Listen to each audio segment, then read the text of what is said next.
Hello, this is Denny of the Museum of Interesting Things, and I'm taping a little segment for our dear friends at Show and Tales.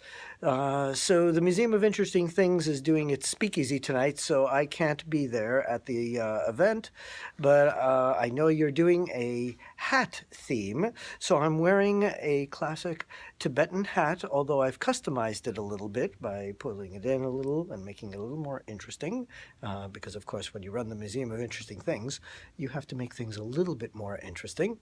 The next hat I'm going to show, I'm going to go over there.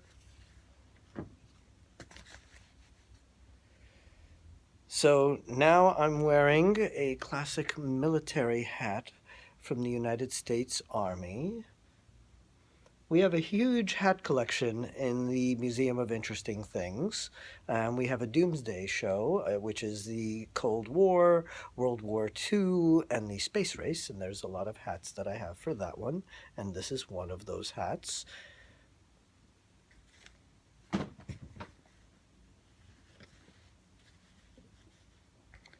And the last hat I'm wearing is the hat that I wear at most of my shows.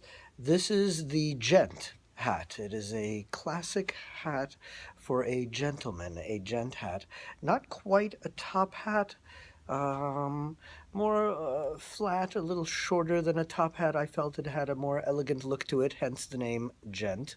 And it was made in New York. It's a New York company that made it. We also have many suffragette hats and all sorts of different military hats. And many items in the Museum of Interesting Things. Usually we travel to schools, but of course today we're doing our Speakeasy, where in the background you'll see the 16mm projectors.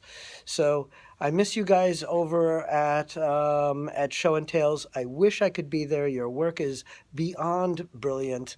So everyone enjoy, and I'll catch you all later.